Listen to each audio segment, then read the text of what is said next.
अस्सलाम वालेकुम। उम्मीद करता हूँ कि आप लोग अल्लाह के करम फजल से ठीक होंगे। आज बात करते हैं पुदीना के बारे में कि पुदीना का पौधा किस तरह एक जगह से दूसरी जगह शिफ्ट किया जाता है। तो इस बात को लेकर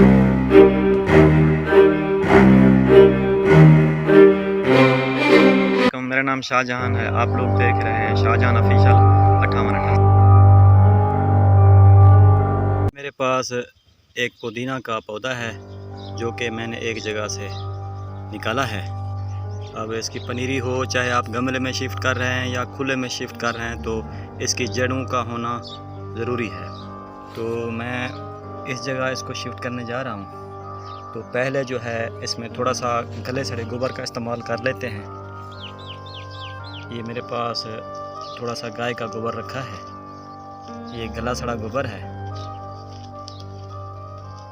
तो थोड़ा सा पहले आप गड़ा निकाल लें। गड़ा निकालने के बाद थोड़ा सा गाय का गोबर गला सड़ा होना चाहिए, वो डाल दें। उसको डालने के बाद आप जो है थोड़ी सी ऊपर मिट्टी दे दें। इस तरह मिट्टी देने के बाद मिट्टी ऊपर आ गई है। तो अब जो है इस पौधे को रख देते हैं। ये देखें, इस पौधे को रखने के बाद अब इसमें थोड़ी थोड़ी मिट्टी जो है वो दे देते हैं साथ साथ।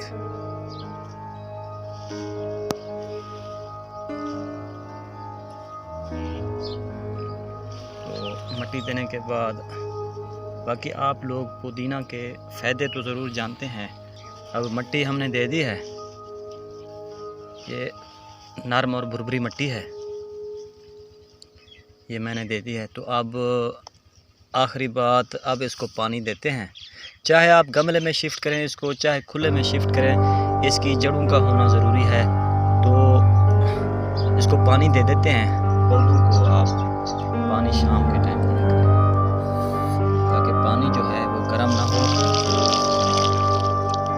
जब पानी हमारा गर्म नहीं होगा तो हमारे जो पौधे हैं बेहतर कारकर्दगी लाएंगे और हमें अच्छा आउटपुट देंगे। तो ये मेरी वीडियो थी आज की कि पुदीना को किस तरह एक जगह से दूसरी जगह शिफ्ट किया जाता है। उम्मीद करता हूँ आप लोगों को मेरी ये वीडियो पसंद आई होगी। पसंद आए तो लाइक ज़रूर कीजिएगा और मेरे चैनल को सब्सक्राइब भी कीजिएगा और बेल आइकन के बटन को भी दबा दें ताकि जो नई आने वाली वीडियो हो वो बर वक्त आपको मिल सके। तो अपने भाई को दुआ में याद रखिएगा। तब तक के लिए इजाज़त है। नेक्स्ट वीडियो में मिलते हैं। अल्लाह हाफिज़।